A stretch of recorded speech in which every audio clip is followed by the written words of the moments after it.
And we back in this thing like we left something. Welcome back to this week's episode of I Got a Story to Tell. Y'all know how I always do. Before we get into the story, I got to give someone their flowers. Today's flowers are actually the first set of flowers in love that I'm giving to someone who is not here to smell them. Today's flowers are going to my brother-in-law, Eric. God rest his soul. E, I miss you and I love you, brother. Watching your sons, my nephews, grow up, become men, and remind me so much of you. It's amazing. What you did when you were here on this earth is amazing. You were taken from us very soon, too soon, to be honest. The manner in which you were taken is the part that I think a lot of us are still left to try to figure out and wonder why. But that's not what this is about. I just want to celebrate you. You were actually the first entrepreneur that I knew personally. What you did in your time here on earth was amazing, E. I love you, brother. Watch over my mother now that you're gone. Watch over her and let her know we're doing all right down here. So, E, I just want to say I love you, brother. We miss you.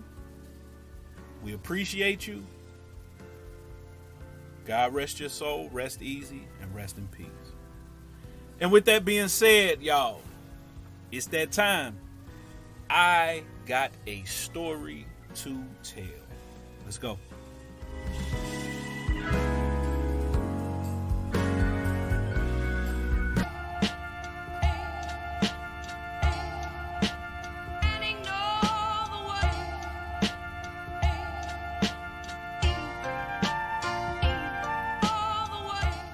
So, this story takes place in the year of our Lord 2000. That's 2 and 3 zeros. It is the springtime of 2000. Myself and my 3 line brothers have now entered into the noble clan known as Kappa Alpha Psi Fraternity Incorporated. It is a Monday. Myself and my brother, Mac, who y'all were introduced to on the episode entitled Kappas Will Get You Some or Get You Shot. Mac and I decide we're going to drive down to Cincinnati on this Monday because the Kappas down at the University of Cincinnati, shout out everybody at Beta Eta chapter. Beta Eta, some good dudes. So we decide we're going to go down and kick it with the Noops at Beta Eta. They're having a party at a German restaurant / beer garden called Mecklenburg Gardens on a Monday evening. We get down there and one of the Noops, good brother Burks, is buying us, or I should say handing us some drinks. We drink a little bit, and in true fashion, at any Kappa event, there are going to be young tenders. There were some young tenderonis in the spot. The DJ starts playing a couple slow cuts. I get close to a young tender. Matt get close to a young tender. And we start slow dragging with these young ladies. We're slow dancing. In the middle of us slow dancing, all the Kappas in the building start running toward the front door. So what do Mac and I do? We start running too.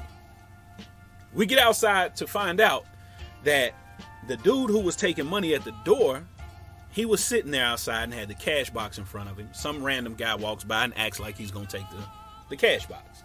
So we're going to monkey stomp him, but it didn't happen, right? So conflict avoided. We go back in, we get back to what we were doing. End of the night, I end up getting the young lady's information that I was dancing with. Fast forward a couple weeks. Now, at the time, my girlfriend that I was with really was upset at the fact that I became a Kappa. She was convinced that Kappas are no good, dishonest, and cheaters. And we know that's not the case because we know Kappas don't cheat. I'm not telling you what I heard. I'm telling you what God knows. This is scripture, y'all. I believe it's in Ephesians where they say Kappas don't cheat. So, her and I decide we're going to part ways for a little bit. We're going to separate. We're going to break up. As we break up, I decide I'm going to move in with my brother, my tail dog, my Sans, my line brother, Mac. So I move in with Mac into his apartment briefly.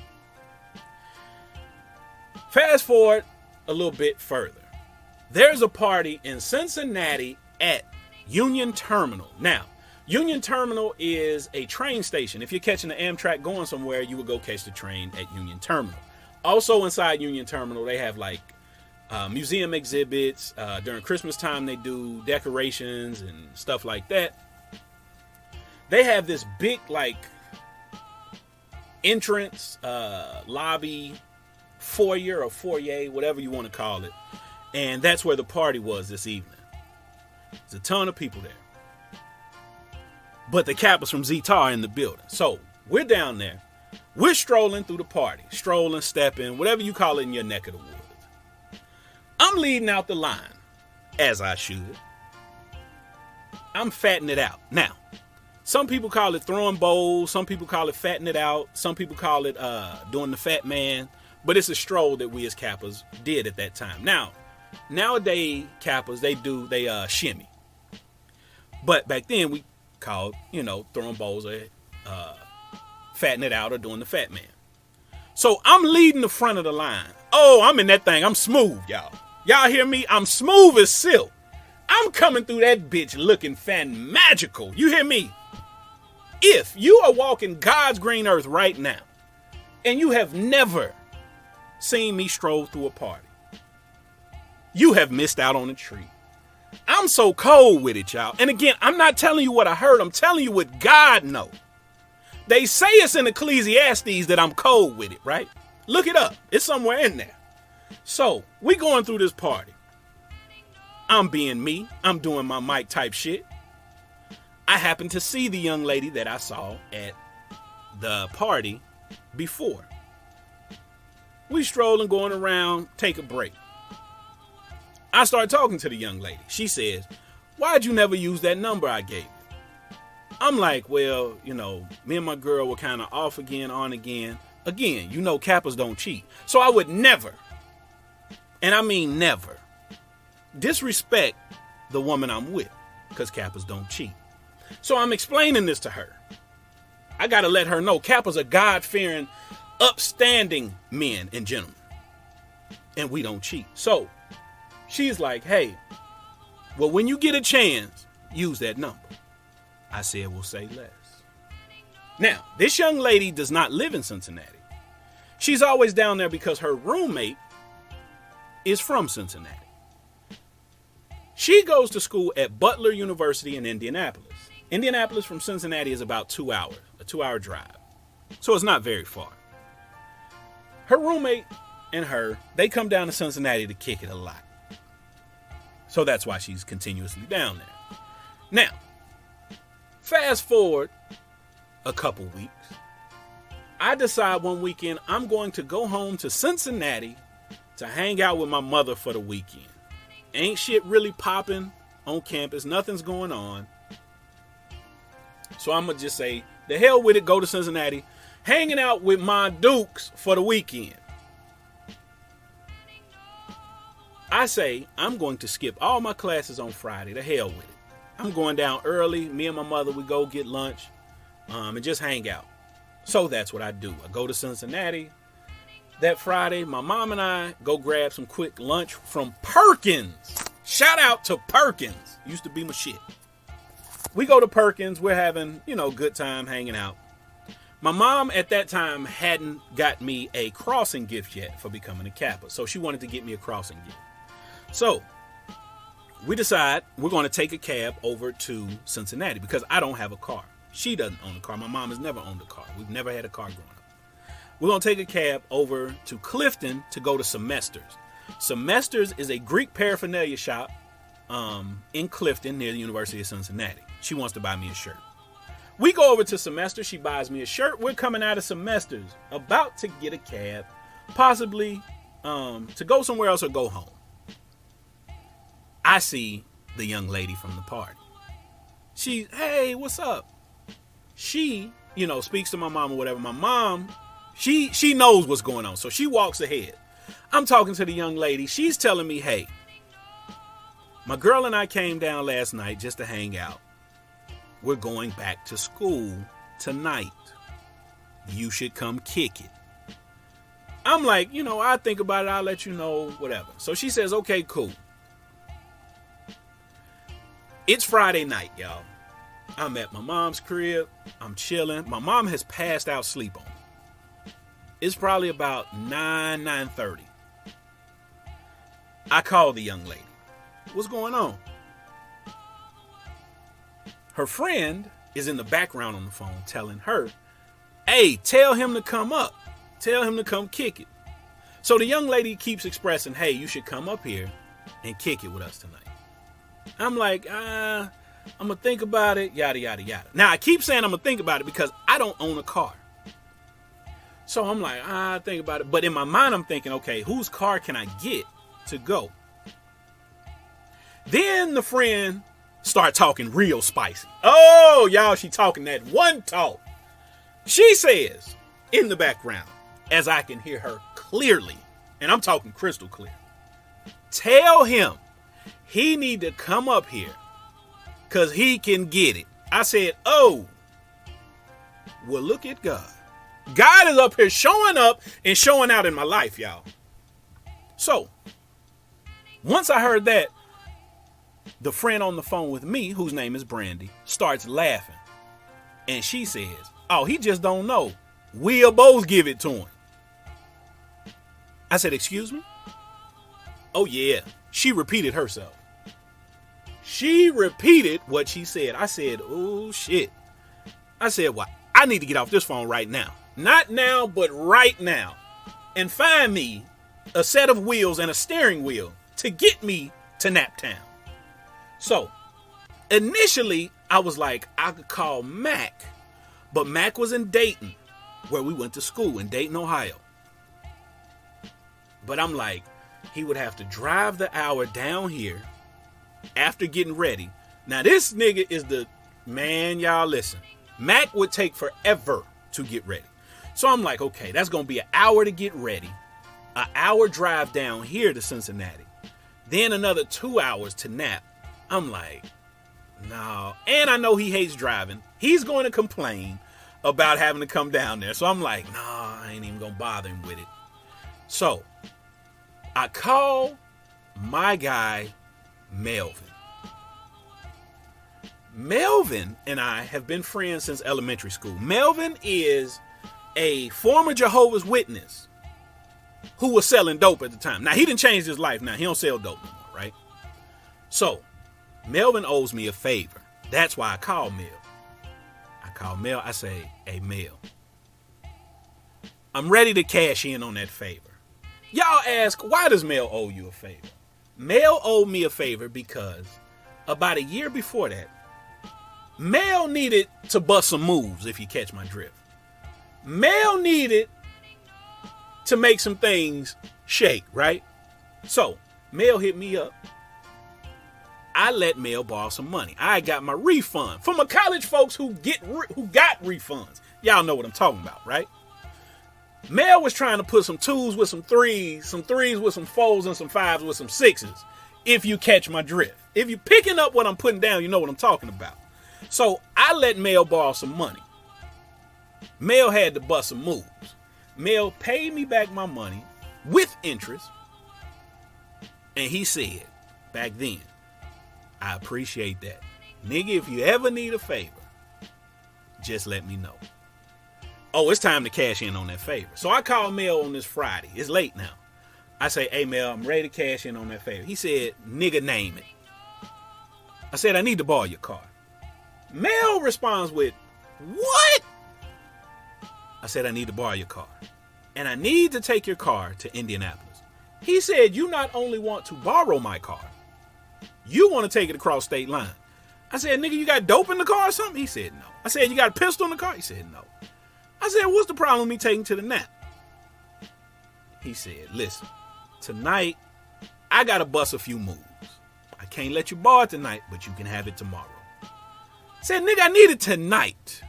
Like Bernie Mac, tonight. Nigga, I need it. He said, I can't give it to you. He said, I can give it to you tomorrow. You can do and go wherever you want to in this car. Only thing is, when I come pick you up, we got to stop by Alabama Fish so I can get me some fish, and then you can go on about your business. I say, all right, shit. Okay, cool.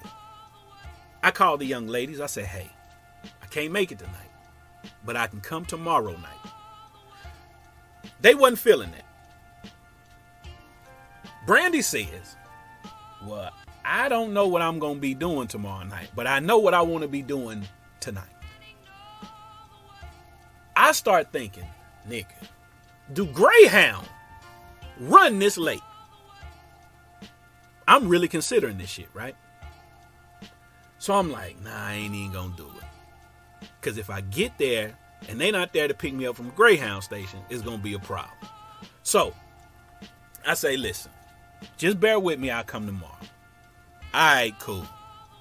Tomorrow comes, I wake up, I'm feeling fantastic, I'm feeling rejuvenated. Oh, nigga, I got some shit that I'm ready to tend to. My boy Mel calls me that afternoon. He said, listen, I'm going to be to your crib about 7 o'clock. Run down to Alabama. I'm going to give me my fish. You drop me off at the crib. I said, say less. He comes and gets me. He picks me up in his car. His car is a Cutlass Supreme that he called the Cuddy. He loved that car. It was a hunk of shit, but the system and the interior were fantastic. Nigga had every CD you wanted. I didn't care. It was 4 wheels and a steering wheel with some brakes, and it can get me to nap time. I drop him off at the crib after we get his fish. I'm on the road.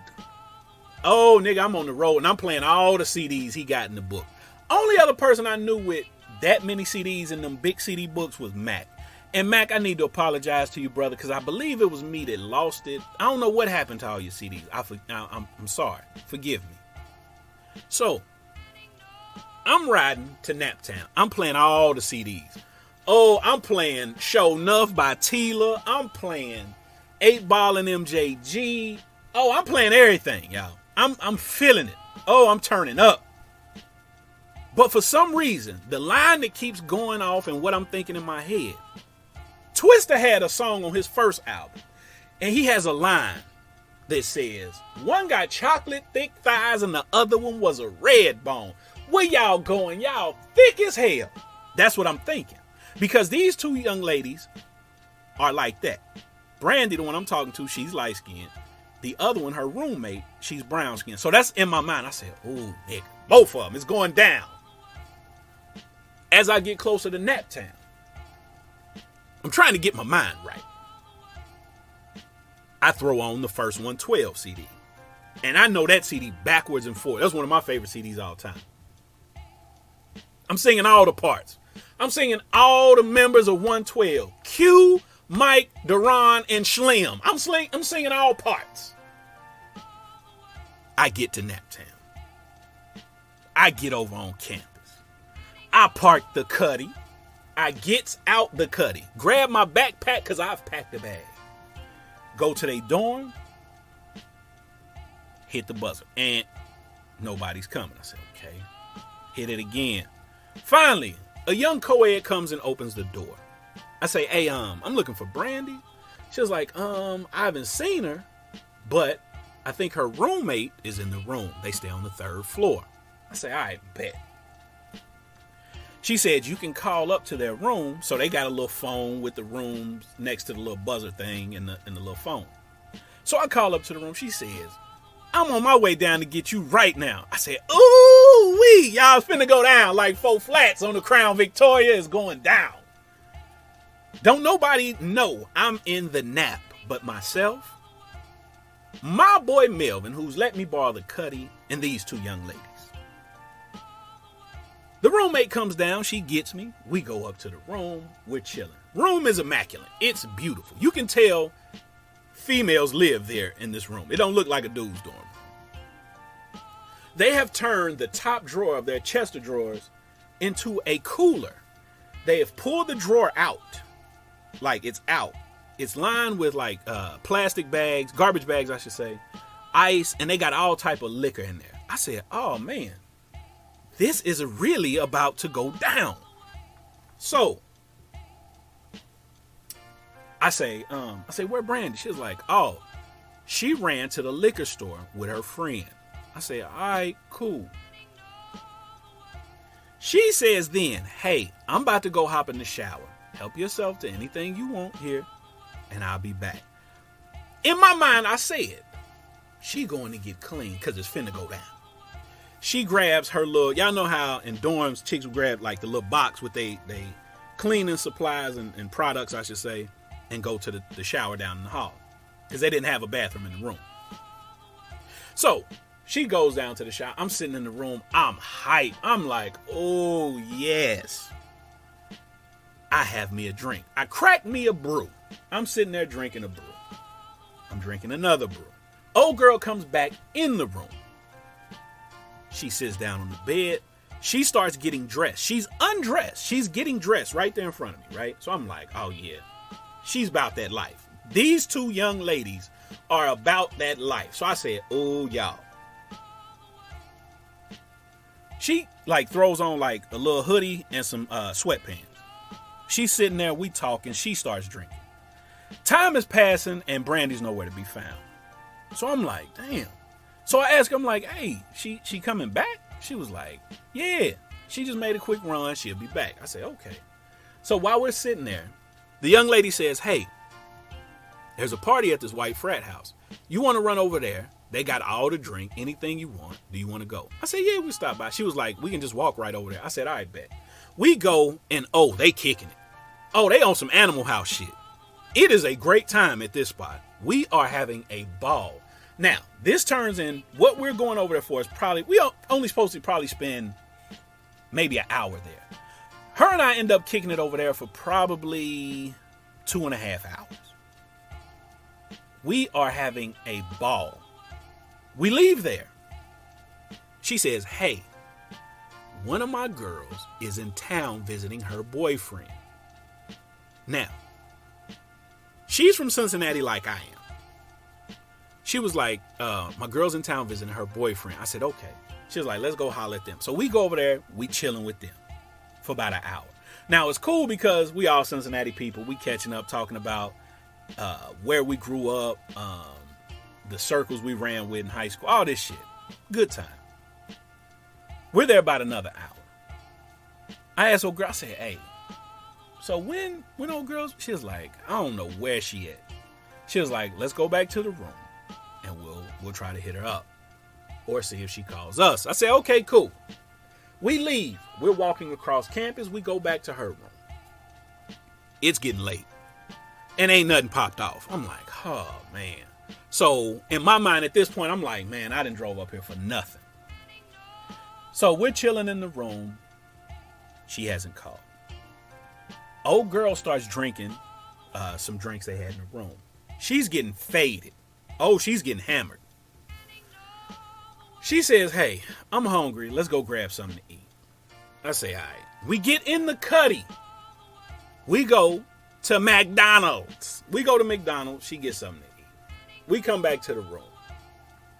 We're chilling some more. Finally, old girl calls. Brandy calls. She like, hey, where you at?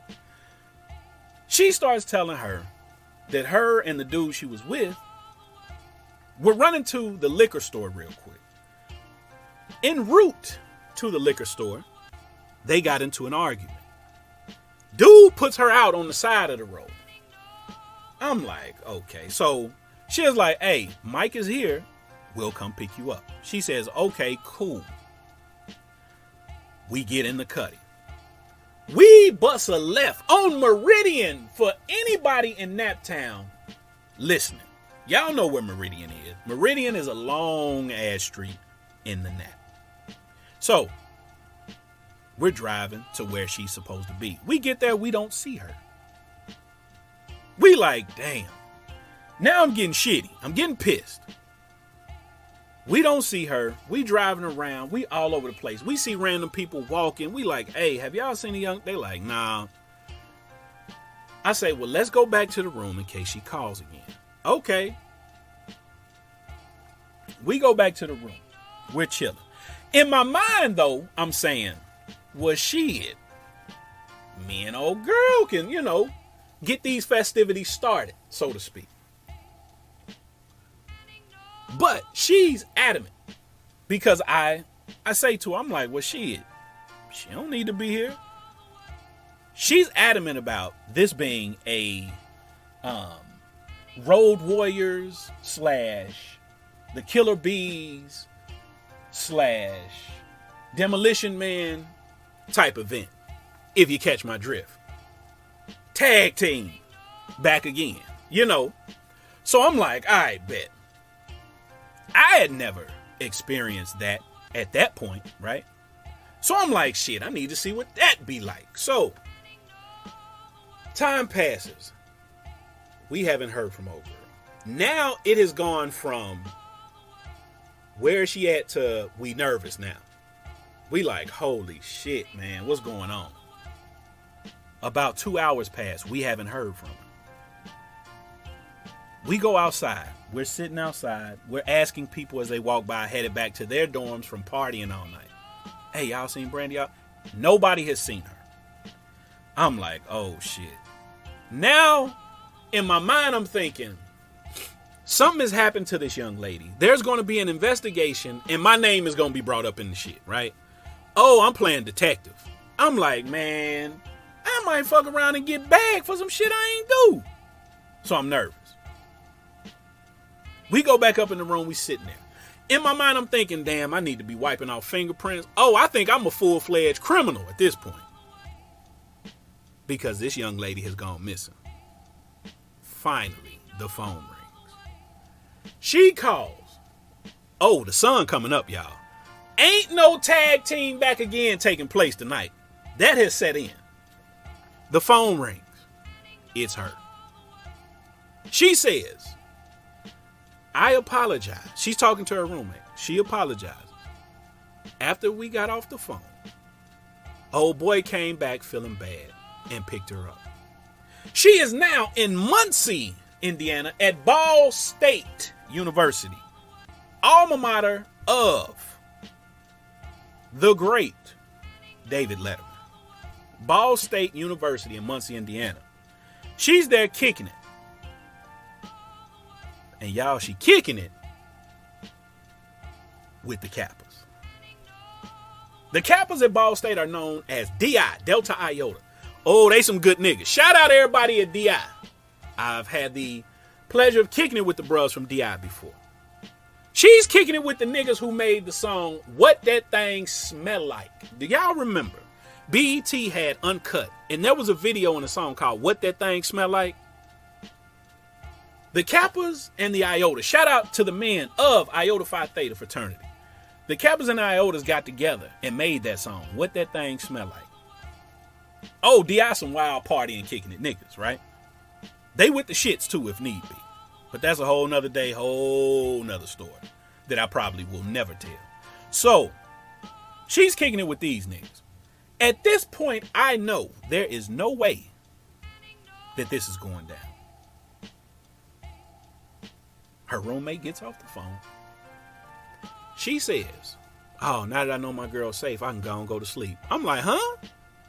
She's like, yeah, I'm about to go and go to sleep. It was a long night. But you can let yourself out. Y'all, I wanted to cry. I wanted to cry, y'all.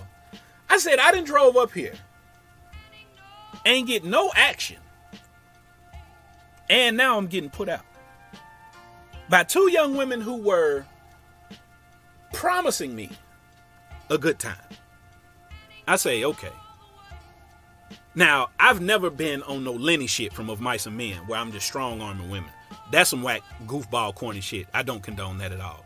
And I've never done that. So, when she was like, you can let yourself out, I wasn't about to be like, but you right. I got the fuck out. So, I get in the car, get in the cuddy, I'm driving back to the crib. I've been up all night. There's a Walmart off the side of the road headed back to Cincinnati. I'm so sleepy. I go into the Walmart parking lot and I pass out, go to sleep. I've never been a driving sleepy type person.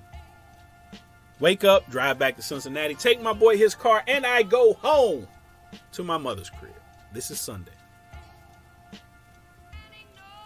Old girl calls me. Brandy calls me. She says, I just really want to apologize for how shit went down. That was some bullshit. Yada, yada, yada. Cool.